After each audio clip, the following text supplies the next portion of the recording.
Oh, I just saw your nice little cameo on TV. Which one? What do you mean, which one? Which one? I did 4 different ones, and I don't know. I haven't seen them all. I've only seen 1 or 2 so far. You don't know what my involvement is and stuff? Casey. Mom. What? No. I don't know what your involvement is, sweetheart. You're not telling me where she's at. Because I don't f***ing know where she's at. Are you kidding me? Casey, don't waste your call to No. scream and holler at me. Waste my call sitting in the jail? Whose fault is you sitting in the jail? You're blaming me that you're sitting in the jail? Not Blame my yourself fault. for telling lies. You mean it's not your fault? What do you mean it's not your fault, sweetheart? If you'd have told them the truth and not lied about everything, they wouldn't... Do me a favor, just tell me what Tony's number is. I don't want to talk to you right now. I don't have his number. We'll get it from Lee because I know Lee's at the house. Get Tony's number for me. Hey, Hey, can you give me Tony's number? I can do that. I don't know what real good it's going to do you at this point. Well, I'd like to talk to him anyway. Okay. Because I called to talk to my mother, and it's f***ing waste. Oh, by the way, I don't want any of you coming up here when I have my first hearing for bond and everything else. Like, don't even waste your time coming up here. You're making it real tough for anybody to want to try to... I'm not going around and around with you. That's pretty pointless.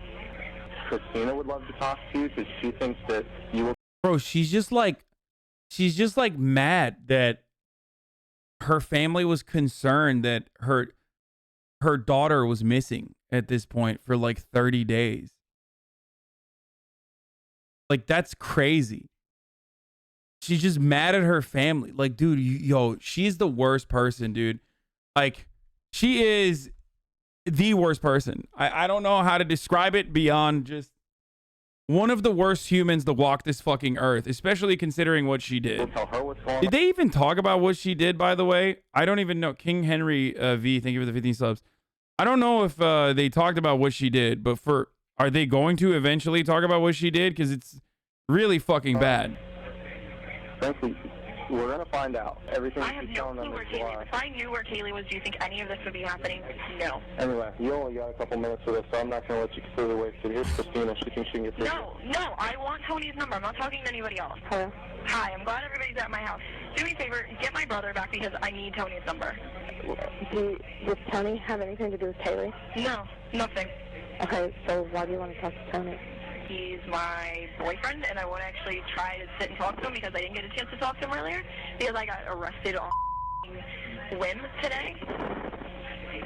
I just want to talk to Tony, get a little bit of... Casey, you have to tell me if you know anything about Kaylee. Sweetheart, if anything if I- happens to Kaylee, Casey, I'll die. You understand? I'll die. If anything happens to that baby. Oh my God, calling you guys, a waste. Huge waste. Casey appeared in the court the next morning and was initially denied bail by the judge. He cited his reason as her undeniable disregard for the welfare of her own child. She was kept in protective custody, and it would be 9 days until she received her first visit from her parents.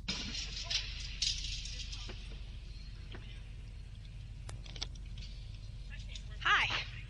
Sweetie, we've been watching you for so long. You haven't? I love you. I love you too. Hi. We've been seeing you sitting down. We forgive anything that you've said Oh. or done. Hold on. Can we turn the volume down? Yeah, you can probably hear it. My head's gonna explode. What's that T-shirt? I didn't get a chance to ask him.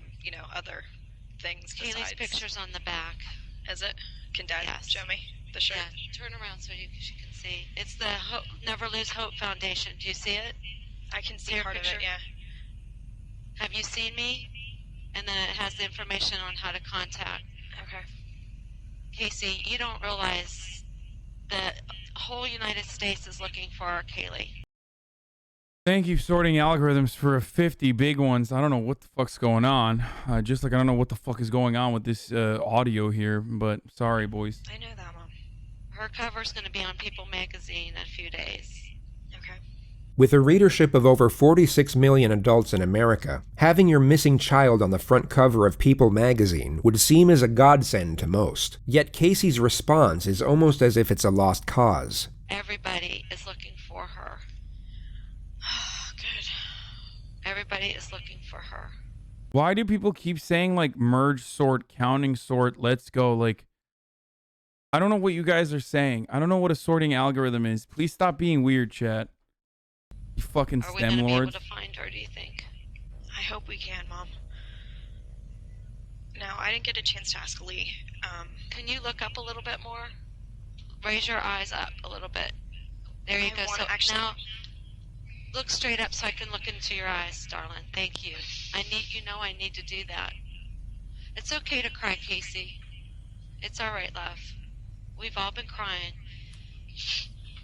Setting aside morality and ethics for just a moment, Casey at this point would be emotionally exhausted. She had been sitting in an isolated jail cell for almost 2 weeks as the entire world was turning against her. Anyone in her position, guilty or otherwise, would be at near breaking point, and her composed exterior now finally slips. She, for a brief moment, allows herself to be vulnerable, and for perhaps the first time, expresses the pain of her situation. This is one of the few moments where Casey's true self is on display. Of itself, it's a touching moment between a mother and daughter, yet if we add in the context of the surrounding elements, she is only Chat, why don't you sort some bitches, dude? expressing this pain for herself. Just a moment ago, when she saw her deceased daughter's Just kidding, you're STEM lords. Good luck with that. face on her father's shirt, none of this emotion came out. Casey, I want to ask you just a couple questions. God. The rest of the visit is extremely bizarre. Casey's parents try to extract any information they can about Kaylee's possible whereabouts, and each time are essentially dismissed by Casey as if they're asking pointless and irritating questions. Do we have any pictures of Sandy's Mom, apartment? Lee and I already talked about this. I don't Okay, know. It could alright. be on the disc at home. I don't know. What is your... I can't get into your... I gave Lee everything already. I All gave right. Lee all of the passwords, everything we could possibly 'Cause I think wanna of get- all over again. I want to get some video clips off Kaylee because the video clip with Grandpa is really helping people. Okay. Still pictures don't show No, they her don't show her justice. personality. right, and we need to show her personality. So I need to make sure we get that password. Yeah. I gave Lee the password. Please look up, sweetheart. I need to see your eyes. I want to be able to look at you guys too. I can't look at you and look at the camera. Well, you don't have to look at the camera. Look at me. I'm looking at you. Okay. You're sitting very low. I know. The exchange switches back and forth from inquisitive and challenging to sympathetic and loving, and every time her parents stop inquiring over the case and show that they still care about Casey herself is when the tears come out. Do you want to speak to your father now? Sure. Okay. Hey, gorgeous, how you doing? I look like hell. Well, you know something? You really need to keep your spirit high for all this. I haven't been crying while I've been in here. Well, I've been you know trying something? to read books and do other things to keep my mind off of stuff. Well, you know, I want to be able to reach out and hug you and give you the big Papa Joe hug.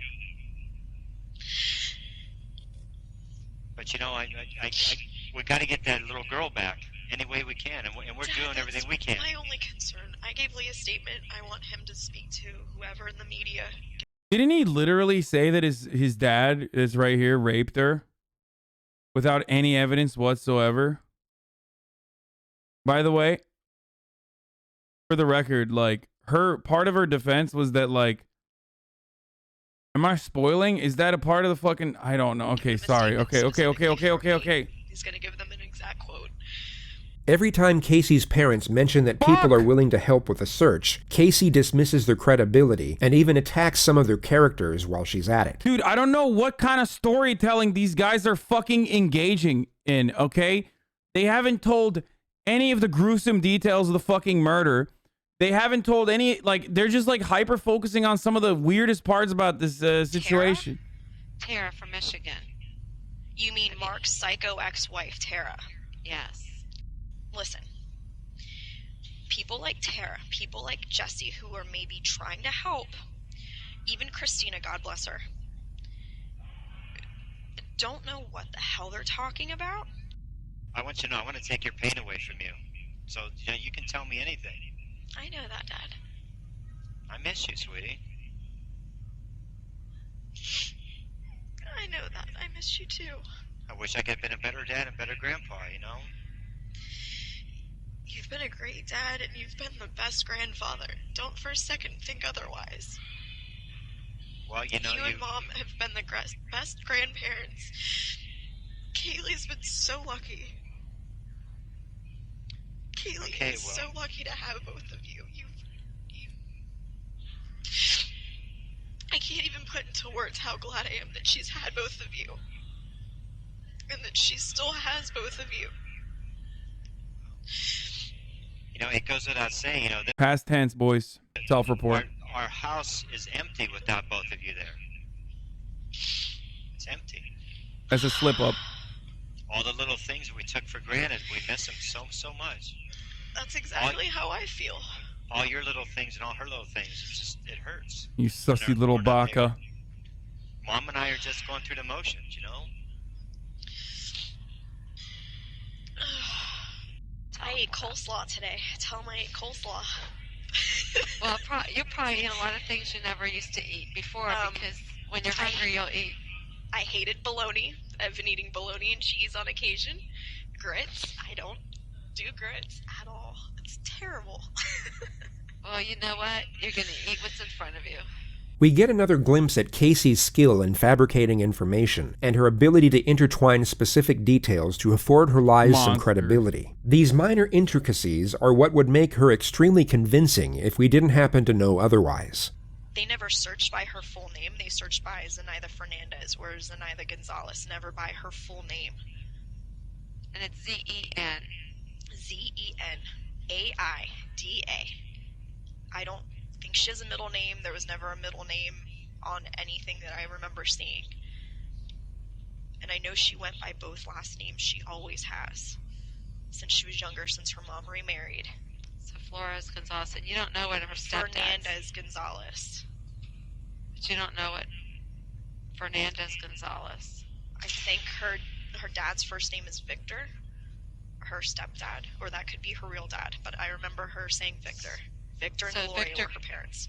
Victor and Gloria are her parents, but they're separated or divorced. They are as of now, yeah. That was her stepdad. Divorced. But I know she has a lot of money. That's where she got the car from. I only get one or two phone calls a day that, you know, that are not nice phone calls. She's kind of racist for saying Hispanic name, not gonna lie.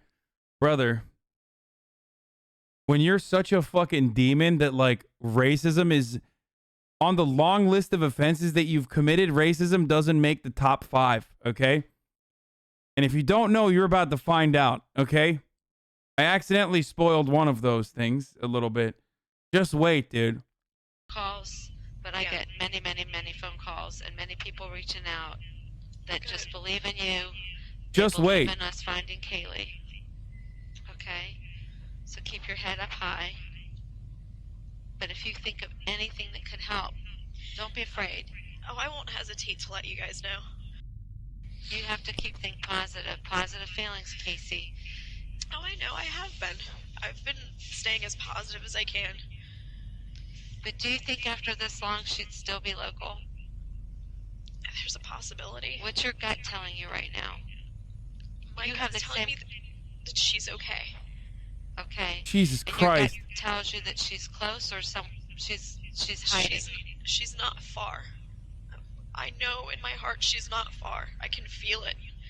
Okay. This was perhaps the first time Casey told the truth when speaking of her daughter's whereabouts, as she indeed wasn't that far away. Her attorney, Jose Baez, eventually managed to get her bail, and Casey was fitted with an electronic monitoring device and released on August 21st. She had spent just over 1 month in custody. 2 months later, police were granted permission to arrest Casey on the charge of first-degree murder. She was taken in for interrogation, but immediately requested her right to counsel. She was kept in the interview room while awaiting her attorney, and the released footage of that period is so bizarre to the point where it's almost comical. The detectives give off a passive, yet glaringly obvious vibe that lets Casey know exactly what they think, being that she is guilty of her daughter's probable death and a fundamentally terrible human being on every imaginable level. Casey's response to this is to essentially ignore it and act as if the discourse between them and the situation itself is an everyday occurrence, one that perhaps doesn't concern the disappearance of her daughter for which she is being charged for. You'll notice that she effortlessly maintains the same confident and talkative disposition that she had in her previous interviews with police. It's almost surreal to watch given the circumstance and the visual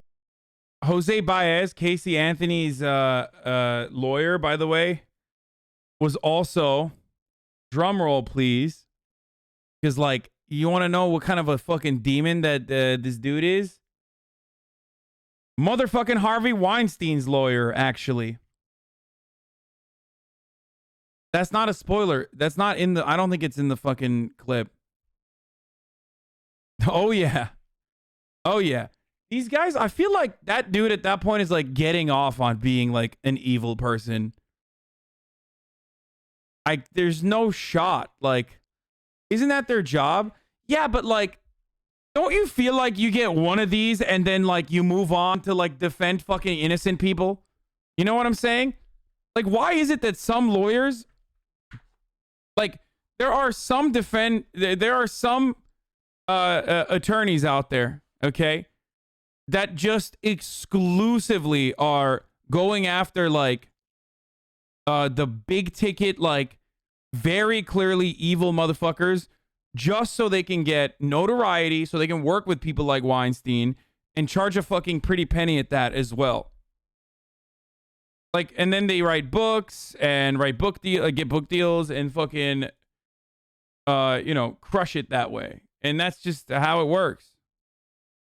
Like, they do this on purpose, though. Element adds an entire new level to the absurdity.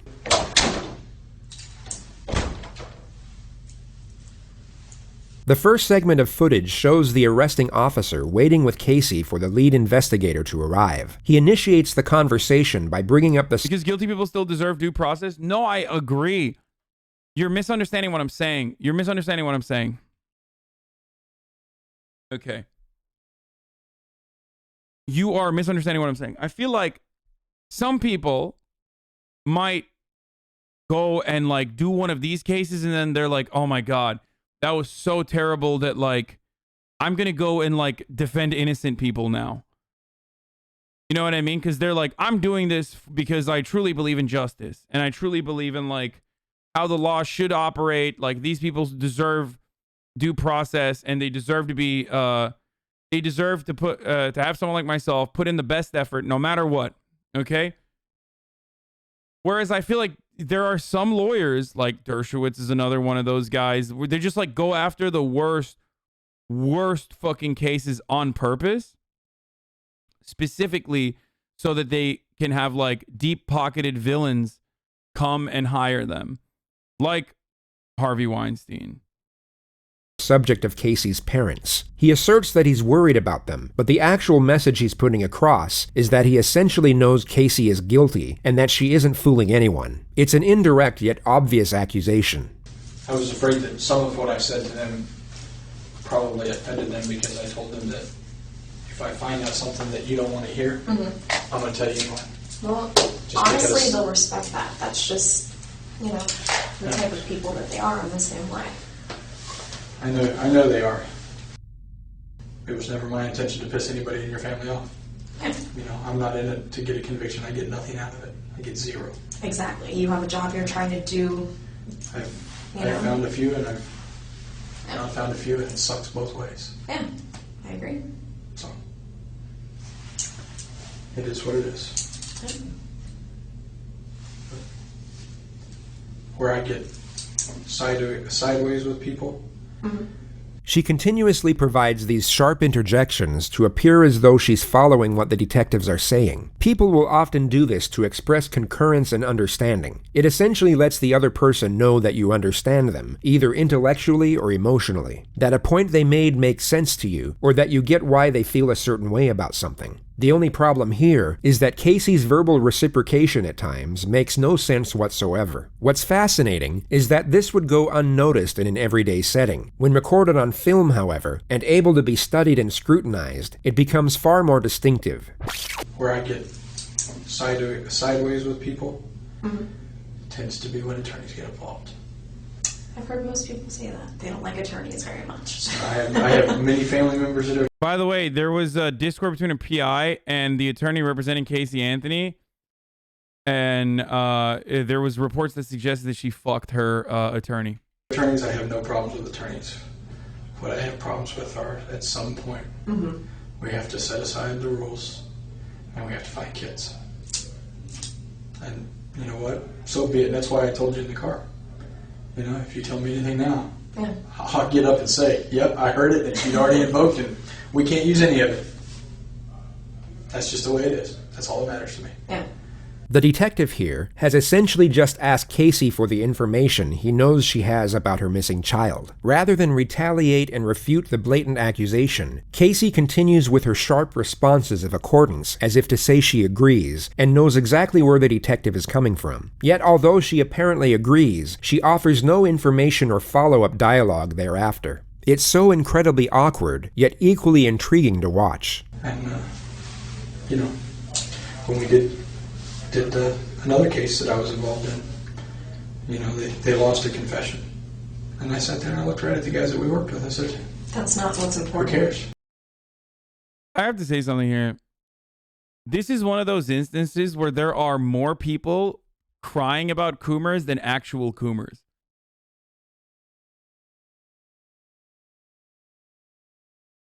Like, chill the fuck out. No one is cooming. Like, calm the fuck down, dude. Okay?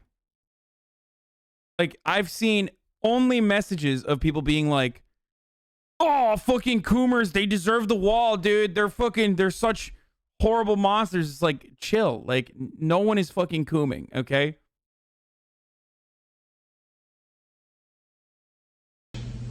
We found her. We found her, and he's going to get what is coming to him. That's not my job. You know? And it works out in the end. And it works out in the end on all sides, to be honest with you. It may not be comfortable for everybody. Yeah. And I've done things that if I get caught for, I'm not going to be comfortable, I can tell you that. It's just the way life is. You know, but it's not the end of the road either. And that's what we have to keep in mind. It's not the end of the road. You know? Casey then casually brings up the topic of the grand jury and the media surrounding her murder trial. She raises the questions as if she's talking about her favorite daytime TV show. Yeah, But if the subpoena itself is just a regular federal or grand jury subpoena, that's public record. Yeah. It doesn't say what it's for. It doesn't say what case it's in. It doesn't. It just says you're subpoenaed to appear before the grand jury. Well, with them announcing that, you know, there was going to be a grand jury, and obviously my name was thrown out, they knew who the grand jury was for. Who threw your name out? All of the media said that it was from an inside source, meaning in here. So that's where they all say is. I can tell you what I think of the media and what I think of people who leak stuff to the media. I think it's garbage. Yeah, but I agree. That's the next way of putting it. That doesn't make it any less necessary. Without them, She's so accustomed to giving these ungenuine responses at every given opportunity that she doesn't even know where to place them correctly. This response should have been given 2 seconds earlier when the detective finished his declamation, not when he started a new sentence. It's so incredibly aggravating to watch. I'll be quite honest, without the media, we don't find a quarter of the kids that we... Oh, I agree. It helps. The exposure has helped bring in so many tips for my daughter. But at the same time, what it creates is it creates a monster that otherwise isn't necessary. Exactly. The tips are what the tips are. If it was a local media only, it would be much easier to work. Yeah. When you make it the national media, then you come up with... You get the Nancy Graces. Well, you get the tips also that come from Hawaii that say, I saw Kaylee. Oh, really? Okay, let me call Hawaii and let me send them out. Let me do that. Ones that are a little bit closer. Those are what I consider local, because the local stations are going to cover that. That's contiguous to the state of Florida. It's not. When people are only getting their information from the Nancy Graces or from Globe magazine or People or stuff like that. Are you kidding me? You're not going to break bad, right? All right. We're going to call him on my cell phone. Okay. I know this is... Oh, yeah, that's not good. Pull it back there.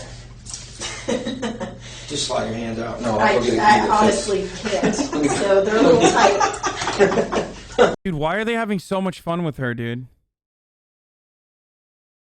It literally doesn't feel like they're interrogating her at all. This shit pisses me off, dude. I know why. You want me to say it? Because she's an attractive white woman. Okay? That's it. There. I fucking said it. The words came out of my goddamn mouth, dude. It's just straight up what it is. That's exactly what this is. Where's your 4-year degree in criminology? Yeah, it's done.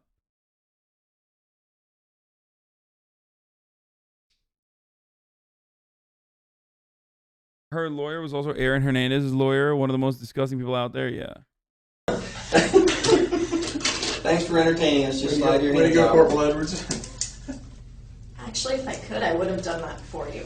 Do you know Baez's phone number off the top of your head? No, I do not. How can we get the cell number or his number? I know his office number. What is that? 407. I've identified myself. You know why you're in custody. Yes. And you signed this. You want your attorney present. Yes. Hey, it's Casey. I'm with Corporal Edwards. I know the last name. Sorry. I'm at the Sheriff's Department. If you'd like to come down and meet with us, thank you. Yes. And to answer your other question, from that picture, I cut my hair. It was really short even last year. I just started growing it back out this year, so just about that. Okay. It's been a long day. It has been. How was my dad this morning? He had a hard time. Yeah. Honestly. I only saw from the media and got a chance to hear him talking to my mom. I spoke to him last night and this morning for just a quick second before he left. So. Yeah, I talked to him this morning for a little bit. He was with Mark, and he was really struggling. I mean, you can imagine he was having a hard time. He was being called in to essentially provide testimony to indict you, or to at least, and he was really struggling with that. Yeah. And I felt bad for him, to be honest with you. I truly did. Well, I even told him last night. I know he was subpoenaed and under the law. Guys, you keep coming up with excuses. I don't know if because you're simping or not paying attention. Like, some of the people in the chat are like, "Oh, it's because they don't want her to call a lawyer." Like, they were hanging out with her after she called a lawyer. Okay, like, it just stop. Like, to answer. There's no interrogation after that point. Like, they have to wait for the fucking lawyer. Imagine you were Casey, They don't even have to but wait in the void room of with any her. wrongdoing whatsoever. Your daughter was kidnapped 5 weeks ago, and now a detective who thinks you're the culprit is relaying the agonizing moments of your father providing information for your arrest. No matter how stoic or self-controlled your nature, you would most likely be in tears or completely enraged at the overwhelming unjustness of the situation. You anxious about today at all? I have been. I mean, this is something, honestly, we've been preparing for from the beginning just because of words that were directly spoken from Yuri Melich and also from Sergeant Allen.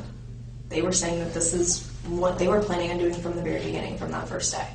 So they wrote me off within the first couple hours. That was the only time they ever made any effort to try to talk to me one-on-one. And No, it was kind of difficult. that was kind of difficult considering. Well, considering, obviously, in light of everything that's going on and the fact that you've been arrested for other things, makes it a little more difficult to sit down and even talk to you. Mm-hmm. It's not that we haven't wanted to. Yeah. But I do have counsel, and that's something that, my attorney's always been a phone call away. Has your attorney ever told you that we would like to speak to you? And we had agreed, him and I together, that we would all sit down together, him and I, and you guys, and, we'd entertain whatever questions you have. And There is no possible way that a defense attorney would actually sit down and, as Casey states, entertain any question the police have for them. Yet if we weren't paying close attention, we would take her at her word due to the eloquence of her dialogue and not realize everything she's saying is complete nonsense. I actually thought that we made it pretty clear that we wanted to talk to you. I mean, obviously, we can't come to you and ask you. Yeah, understandably. I thought that you were aware that if you wanted to talk to anybody, that all you got to do was simply ask. Yeah, well, I know it goes both ways on that, and I guess it would have needed to come from me. I should have been the one to, I guess, come forward with it. But, we did open up that door to law enforcement before. When Sergeant Allen was making a big deal saying, well, we want to talk to her. When can we talk to her? And he's saying, well, the door's open. I don't believe he ever told us the door was open. What's fascinating is how instinctive and confident her assertions are. In any other circumstance, or even without the knowledge we have now, you would have no reason not to believe everything she's saying. I've heard the words come out of his mouth, even myself, directed to other people that maybe didn't either relay the message or took it a different way. So I don't know. I think Yeah, this is not an interrogation. This is her defense attorney. lack of communication has put people in. Isn't it? Actually, wait. How the fuck did they film this? Isn't this attorney-client privilege? Oh, it's the lead investigator. Oh, okay. That's that. Okay. My bad. I was like, what the fuck? There's no shot that they would show this. He does look like him, though. I'm sorry. I went up to pee. I went out to pee when this started. Okay, I was fucking peeing, and I didn't realize what was going on. Opposite corners when everybody has the same goal, is to find Kaylee. We all still feel, I as a mom, I know in my gut, there's the feeling as a parent, you know certain things about your child, you can feel that connection. And I still have that feeling, that presence. I know that she's alive.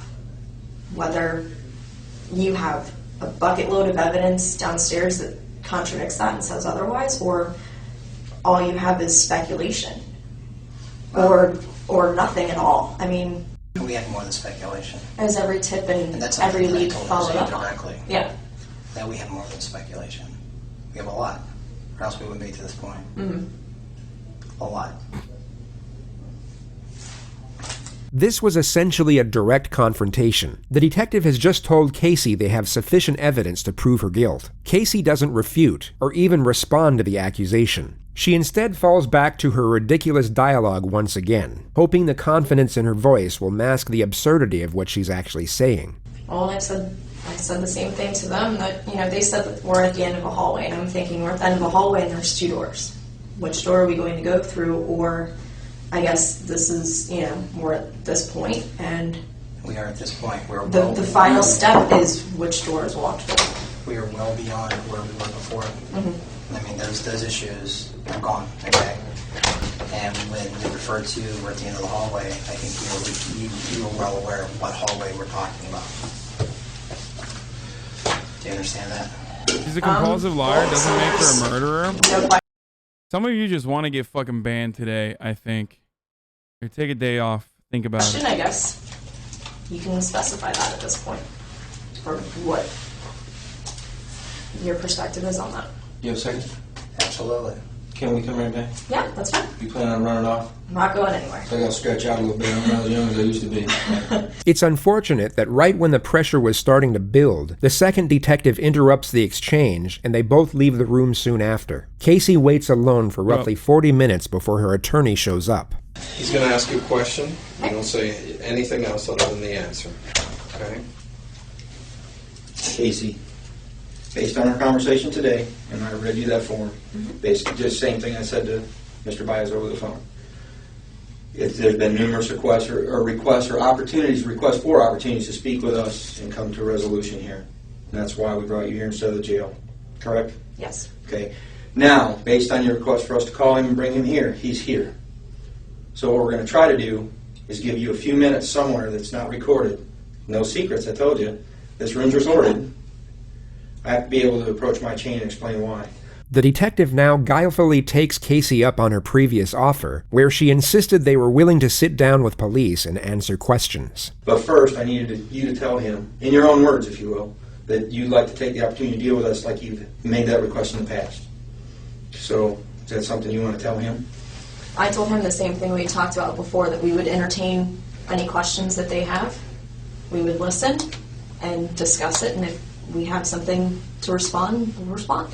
Okay, do you want to speak to me in private? Yes. So we can clarify this? Yes. It would come as no surprise that no conference was to be had. Casey was instead taken to the county jail, where she would remain for 2.5 years awaiting trial. Once this footage was released to the public domain, the consensus was that Casey at best was a cold-hearted mother, and at worst, a hideous, despicable murderer. But what's curious is that although these opinions may be accurate, they came from a completely misguided notion, being that her behavior in the footage was entirely genuine. Casey was in all likelihood being completely fake this entire time. So you might be curious as to why a person would actually fake such a poised temperament, when it would be far more fitting to fake sadness and despair. We all have aspects to ourselves that are ungenuine to a certain degree. How we act at a business dinner won't be the way we are at home with our close friends or family. The more comfortable the setting, the more we can be ourselves. Those educated on Casey's past would assert that she was rarely sad, rarely angry, but always this bubbly and agreeable personality, even when it didn't suit the situation. She was one of those people where something just seemed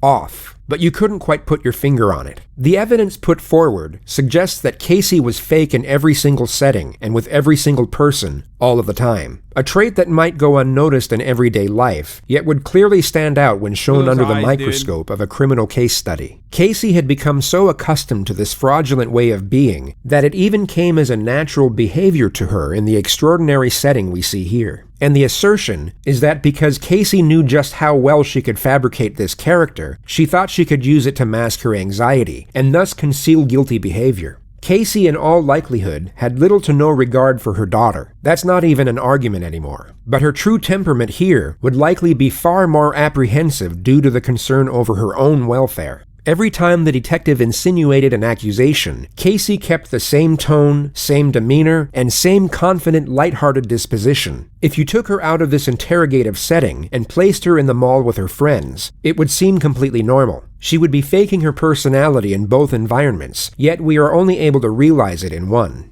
This type of mindset is linked to sociopathy. Whatever the situation or circumstance, they need to have an advantage over you. So how do they do this? They lie, and also calculate how they are going to feel and react to a certain situation before it occurs. The entirety of her focus was on making herself look good rather than being worried about the actual quality of her character. Casey, in a nutshell, was an inauthentic person, long before she ever gave birth to her ill-fated daughter. And her skill at deception alongside her manufactured personality is arguably the most terrifying part of this entire case. On December 11th, 2008, just under 5 months since she was reported missing, Kaylee's skeletal remains were discovered in a swamp less than a mile away from the Anthony household. She was wrapped in a Winnie the Pooh blanket and then placed in a canvas laundry bag. Duct tape was discovered around the nose and mouth area of the skull, and her death was ruled a homicide. Prosecutors in the case then announced they would be seeking the death penalty. There were a multitude of discoveries made in the lead-up to the trial, and many believed it to be an open and shut case due to the damnatory nature of the evidence. On the last day Kaylee was seen alive by anyone other than her mother, and the day many believed she was murdered, Casey Anthony made the following internet searches.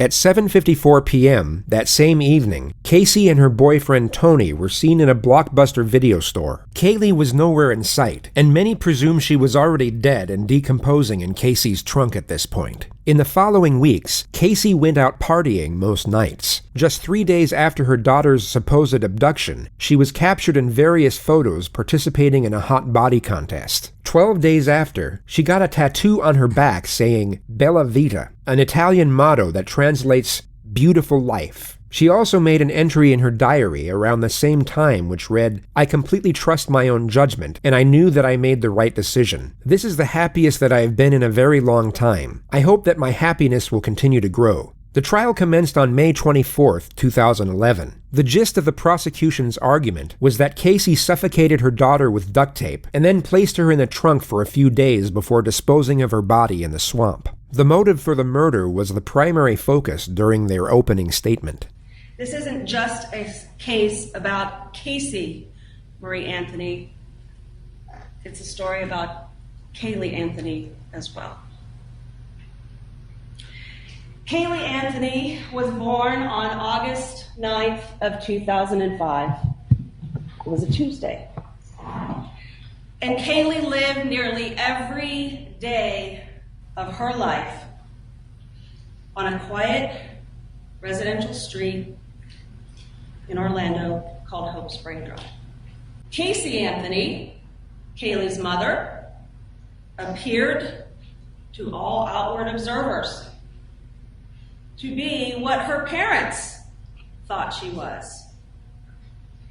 A loving mother working hard to provide support for her daughter. But as the evidence in this case and the investigation into the background of Casey Anthony will show, that was an illusion. On Monday, June 16th, Cindy Anthony goes to work, as I've described, sometime between 7 and 8 a.m., and is out of the house until the late evening. George Anthony specifically recalls that at 12:50 p.m. on June 16th of 2008, his daughter Casey left the residence on Hope Spring Drive with Kaylee Marie Anthony. Kaylee was wearing a pink shirt, jean shorts, sunglasses, and a backpack. And Jojo, George Anthony, kissed his granddaughter goodbye and never saw her again.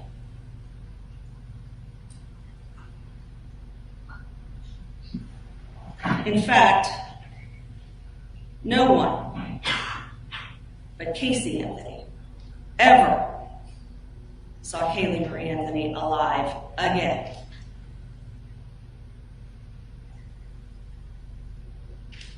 The evidence in this case will establish that there is no other reason for the placement of multiple pieces of duct tape on this child's face, mouth, and nose other than the specific intent to end that child's life. No one but Casey Anthony had access to all the pieces of evidence in this case. The duct tape, the laundry bag, the blanket, the shorts, the shirt, the car. No one else lied to their friends, to their family, to investigators. No one else benefited from the death of Kaylee Marie Anthony. Kaylee's death allowed Casey Anthony to live the good life, at least for those 31 days. Although there was a lack of direct physical evidence tying the defendant to her daughter's death, the evidence the state actually had still seemed overwhelming, and That's not even true. There is physical evidence that tied her. They understandably thought relying on the facts alone would easily... There was a piece of baby hair that could have only fucking turned... There was a piece of baby hair that only could have turned black after the body started decomposing, and they fucking found it in the trunk of the car.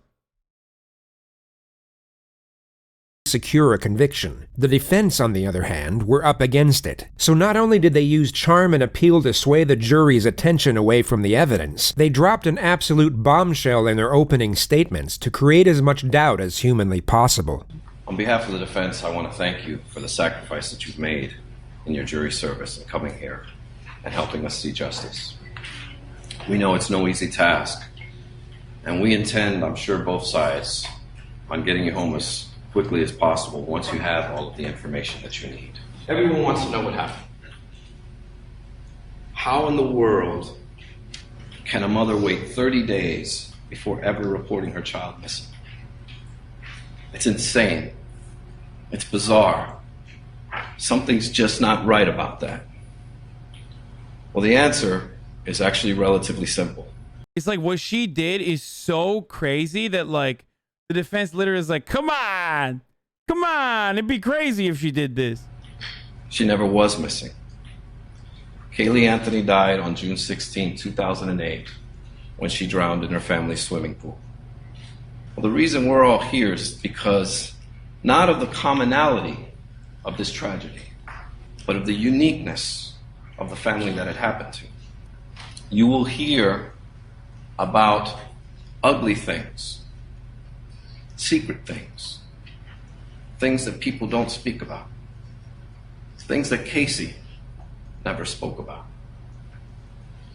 On June 16, 2008, after Kaylee died, Casey did what she's been doing all her life, or for most of it, hiding her pain.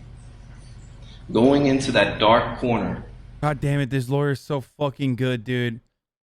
Think about how charismatic this fucking lawyer is with his like rhetoric versus the prosecutor. That shit makes me so mad. He's like a fucking Hollywood attorney, dude.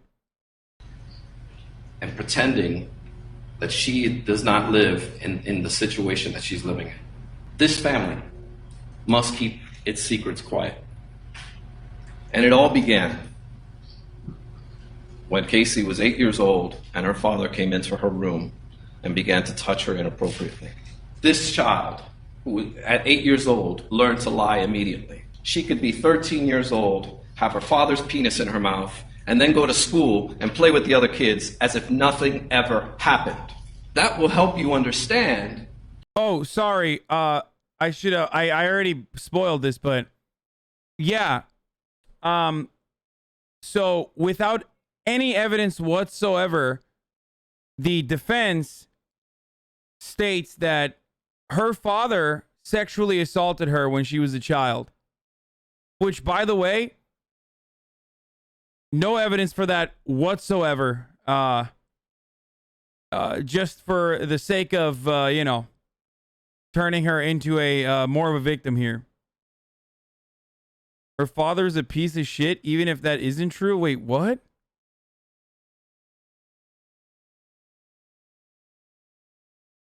What?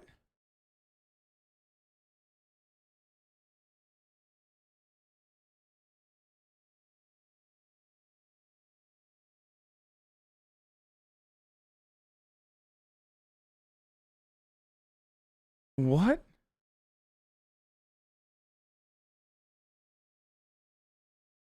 Bro, what the fuck was that? I'm so confused. What? Why? Because he's a cop? Like, I don't know. I don't know if there's like additional information about him. I don't.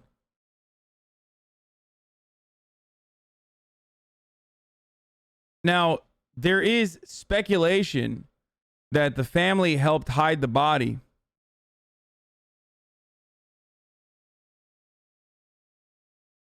Speculation. Why no one knew? It is fucking wild. It is wild that they like drop this in there. Like unbeknownst to anyone, they just fucking threw that out there. Knew that her child was dead. The trial would go on to last 6 weeks, with the prosecution exposing the truly dark and deceptive nature of Casey's character. While the state relied on fact, the defense clung on to theory, and proposed every conspiracy under the sun in the hope they would create enough skepticism and confusion. One of the more noted details of the trial was the courtroom presence of Jose Baez. He had an exceptional ability of narrative control and storytelling, and his capacity to create a connection with a jury seemed far more adequate than that of the state. This was recognized and mentioned multiple times in the media, yet the overwhelming majority of those following the case were almost certain that it wouldn't be enough to save the defendant. Closing arguments were put forward on Sunday, the 3rd of July. When you have a child, that child becomes your life. This case is about the clash between that responsibility and the expectations that go with it and the life that Casey Anthony wanted to have. Casey meets Tony. Tony has this life. He's free. He's a club promoter. He's out there at night with the loud music and dancing, and it's a great free life. So she has a choice. A life I don't believe in capital punishment. Stop tethered asking me. to a child, or a life free to be 22.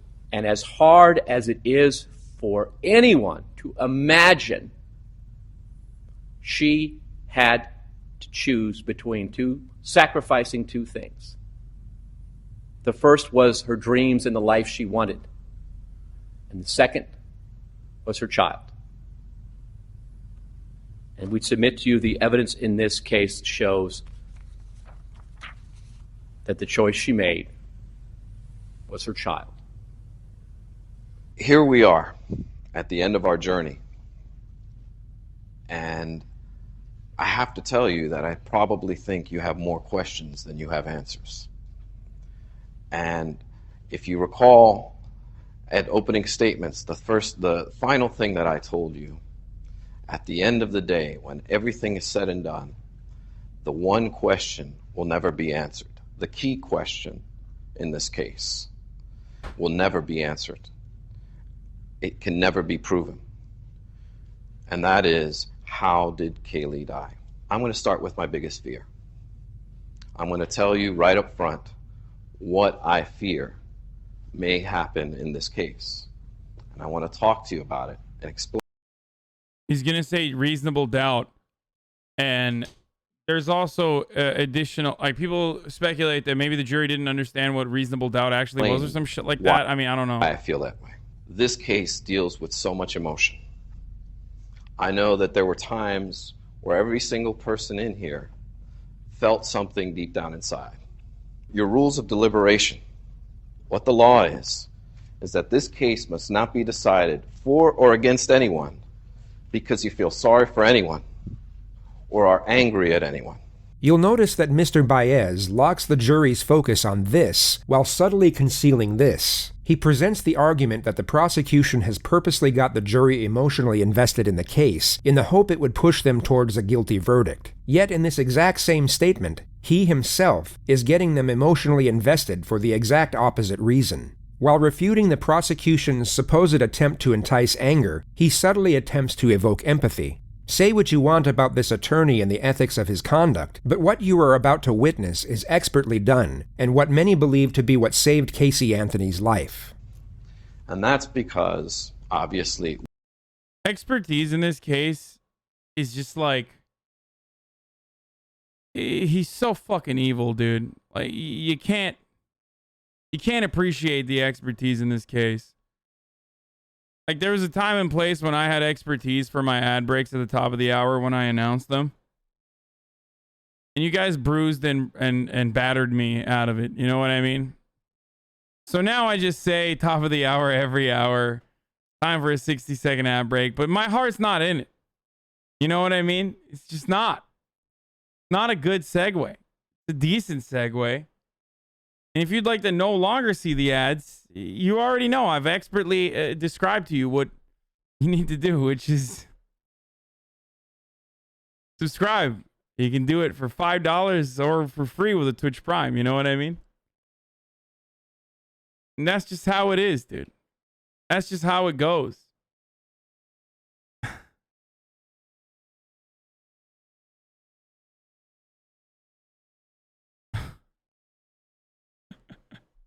Don't feel sorry for the ads. Feel angry that you didn't subscribe for an ad-free broadcasting experience. Okay? Here's the ad break now.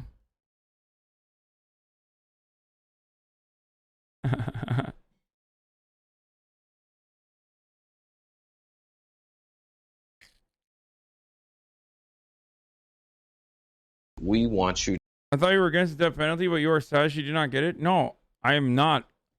I am against the death penalty, and I am not sad that she didn't get it. I never said that. To base your verdict on the evidence, not on emotion.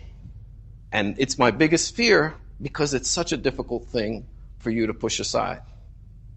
Kaylee Anthony was a beautiful, sweet, innocent child who died far too soon. There's no doubt about it, and that is not disputed by anyone. But to parade her up here, to invoke your emotion, would be improper. It's improper under the law, and it's improper as to the rules of your deliberation. He went on for a great length of time talking about this beautiful child. Bro, he's literally saying, like, that's an emotional argument. That's an appeal to an emotion. That's why I say lawyers are Reddit debate nerds, dude. They're like I've said this so many times, but lawyers are Reddit debate lords, okay? They just are. They're like socially accepted Reddit debate lords, unfortunately.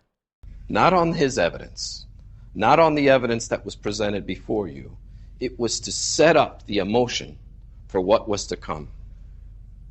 And that is exactly how this case was presented. They didn't come right out the gate and show you the evidence. They gave you 2 weeks of testimony that was completely irrelevant and served only one purpose.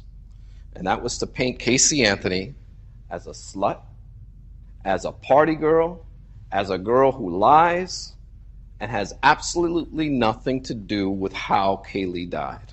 And this— Bro, what the fuck do you mean? Like, it's absolutely relevant. Like, I can't believe he made in his closing testimony, like, something that is incredibly relevant to whether she's the fucking murderer or not, which is the lack of remorse or the lack of care for her wonderful daughter being gone for 30 fucking days.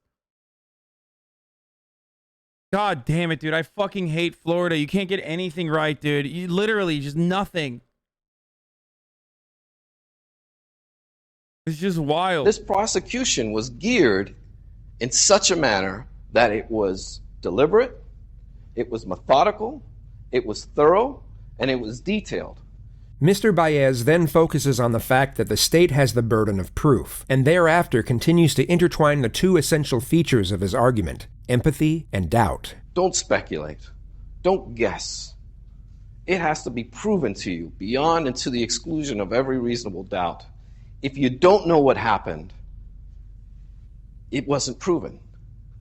We don't want you to tell us what you think happened. We want you to tell us what was proven happened. And that's the difference here. Because you know what? We can go on and speculate all day long as to the different theories that were posed before you, as to the different possibilities. But the truth of the matter is it must be what was proven. There are no mysteries to solve here. There should be no mystery before you right now. If you have questions, then it was not proven. And that's as simple as it goes. Now, back to what I was saying with their initial setup, the way the case was presented, the first couple of weeks. You see, the strategy behind that is if you hate her, if you think she's a lying, no-good slut, then you'll start to look at this evidence in a different light. You'll start to, well, wait a minute. Maybe I'm seeing something that's not there. And start to actually discriminate against her rather than give her the standard that is afforded to each and every citizen in our country. Can we not shit on the defense, man? It's literally their fucking job. No, fuck you. And fuck this guy. Okay? How about that? Suck my dick, dude. This dude literally worked with Aaron Hernandez and Harvey Weinstein. He literally goes after, like, clear-cut, high-profile demons on purpose so he can fucking make a goddamn make a goddamn buck working with other demons that have deep pockets. He's a fucking piece of shit. And also, like, dude, no, fuck you, dude. Like, also, he fucked Casey Anthony, like, while in the process.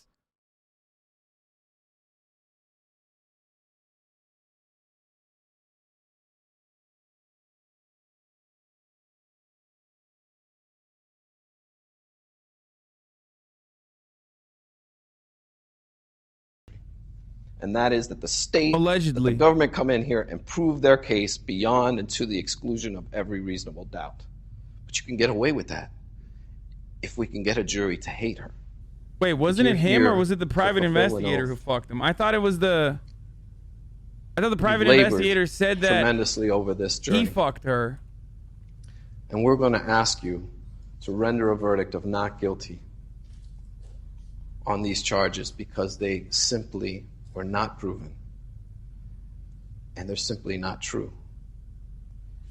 for the 9th Judicial Circuit in and for Orange County, Florida. Here it is, boys. State of Florida versus Casey Marie Anthony. As to case number 2008 CF 15606-0. Here it is. As to the charge of first-degree murder, verdict as to count 1, we, the jury, find the defendant not guilty, so say we all, dated at Orlando, Orange County, Florida, on this 5th day of July, 2011, signed foreperson. As to the charge of aggravated child abuse, verdict as to count 2, we, the jury, find the defendant not guilty, so say we all, dated at Orlando, Orange County, Florida, this 5th day of July, 2011, signed foreperson. As to the charge of aggravated manslaughter of a child, verdict as to count 3, we, the jury, find the defendant not guilty, so say we all, dated at Orlando, Orange County, Florida, this 5th day of July, 2011, signed foreperson. And juror number 12, were these your true and correct verdicts? Yes. Thank you. Okay. Will counsel and the defendant approach the podium? Well, I hope that this is a lesson to those of you who have indulged in media assassination for 3 years, with bias and prejudice and incompetent talking heads saying what would be and how to be. I'm disgusted by some of the lawyers that have done this, and I can tell you that my colleagues from coast to coast and border to border have condemned this whole process of lawyers getting on television and talking about cases that they don't know a damn thing about and don't have the experience to back up their words or the law to do it. Now you've learned a lesson. And we appreciate the jury. Those of you that have been objective and professional, we like it. So she never did it? Yeah, of course she did it, motherfucker. What are you, crazy? Are you out of your fucking mind, dude? Are you insane? She 1,000% without a fucking shadow of a doubt did it. What do you mean, dude? Look at literally all the evidence. Did you not fucking see the entire video that we just watched? I'm so confused, dude. Their counter, they found the fucking baby with duct tape in her mouth, dude. Their fucking main opener in the defense was, oh no, the baby accidentally drowned. Okay, why the fuck was there duct tape, dude? Like, they didn't even... They didn't even fucking, like, bro, she searched on the internet how to fucking suffocate her child and get away with it, dude. What do you mean?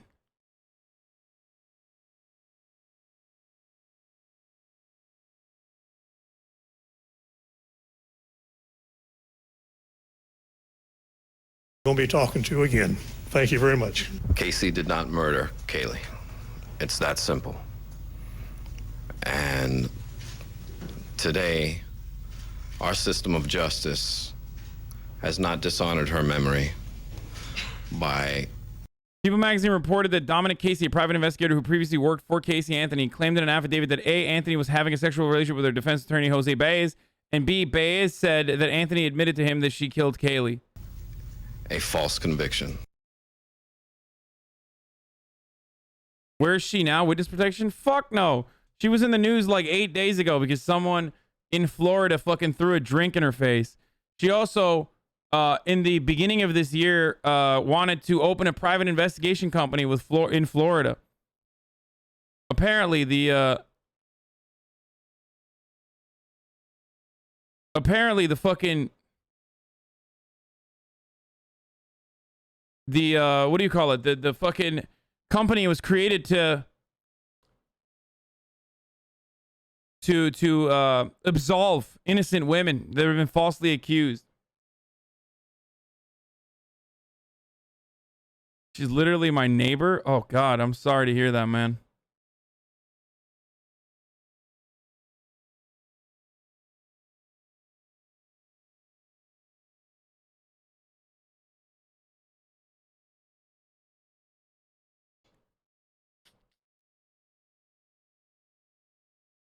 Yep. The business Case Research and Consulting Services was registered on December 14th and became active at the beginning of 2021. The address listed on the LLC registration document is the home address of Florida private investigator Patrick McKenna, who was the lead private investigator for Anthony's defense team in the 2011 trial. They lived together, dude.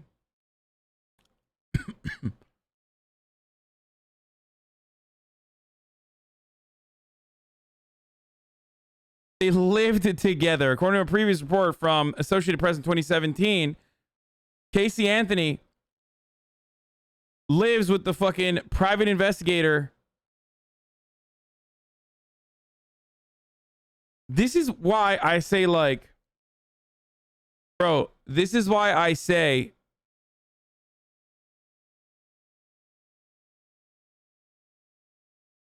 wall off Florida.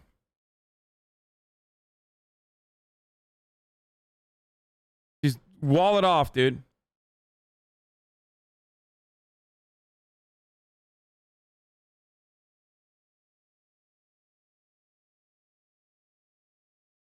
Yeah, she's a lawyer. Yeah, she's disturbed, but she may be a very disturbed young woman, but she ain't no murderer, McKenna said. She loved that baby. I think the jury saw that this kid didn't commit first-degree murder.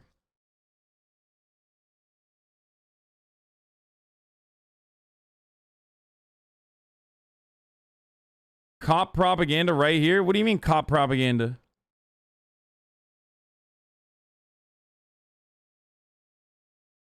I mean, we showed this already. Yeah, her search history on the day of was shock girl costumes, suffocation, foolproof suffocation.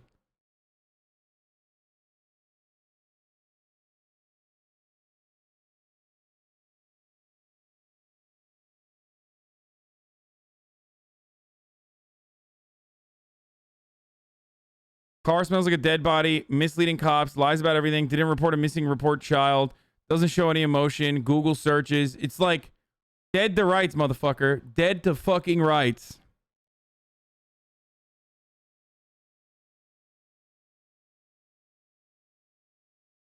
Shot girl costume, like she wanted to work as a shot girl at a bar. Cops never found out until after trial because of shoddy police work. Yeah. Not damning evidence. It's all narrative evidence.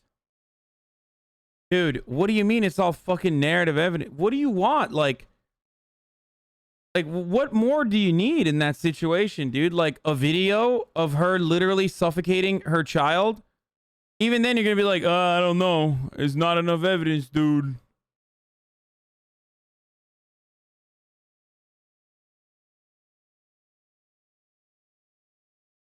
She literally lied about... Bro, this is the Donald Trump defense. When you lie about things so much that, like, when you're gish galloping and lying about things so much that, like, it's hard to fucking comprehend. Like, it's hard to, like, figure out what to defend. She literally made up people that does not exist. You guys remember that, right? Like, when she was called into questioning, she made up people that do not exist, including this fucking supposed babysitter. Like, what are you talking about?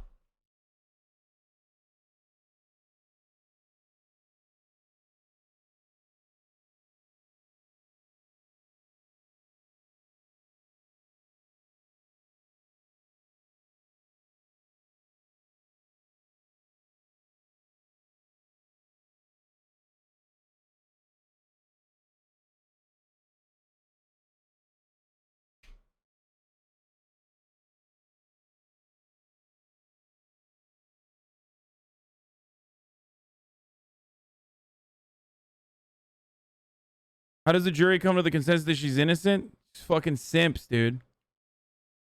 And not just simps for Casey Anthony, but simps for fucking the lawyer. Anyway, listen, wow, this was a fucking long ass day. I'm like tired as fuck. I love you guys. I'm gonna hit a 3-minute ad break here, okay? 3-minute ad break here, boys. Okay, this is the last one of the day because I'm like fucking sleepy. I was supposed to go to the gym tonight, but I got so invested in this shit that, like, I don't even know if I can anymore. But I'm gonna hit that 3-minute ad break, and the last of the day. Man, it was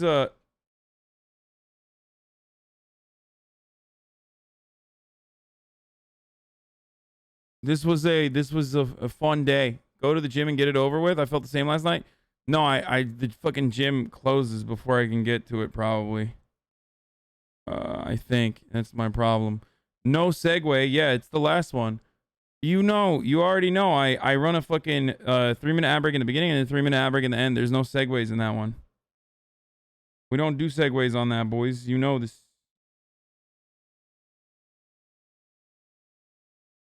Anyway.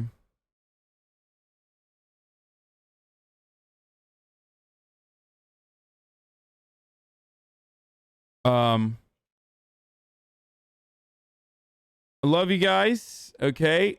And I'll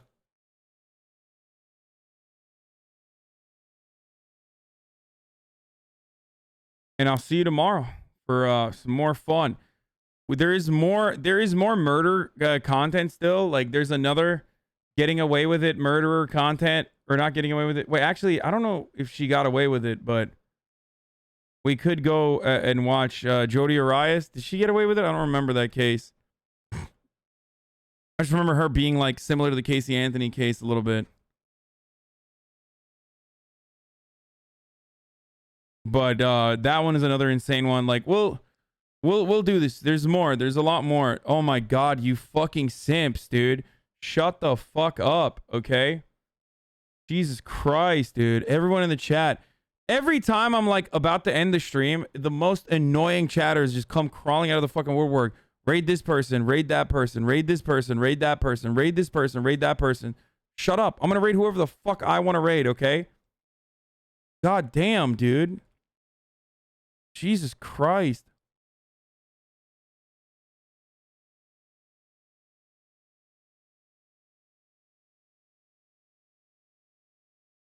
Fuck.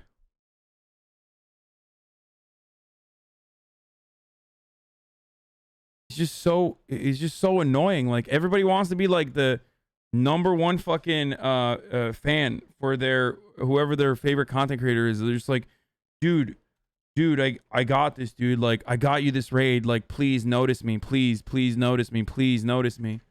Notice me, senpai. I'm gonna raid whoever the fuck I want to raid, okay? How about that? Yeah, I'm raiding Doo Doo Daff. All right, love you guys. See you tomorrow. Bye.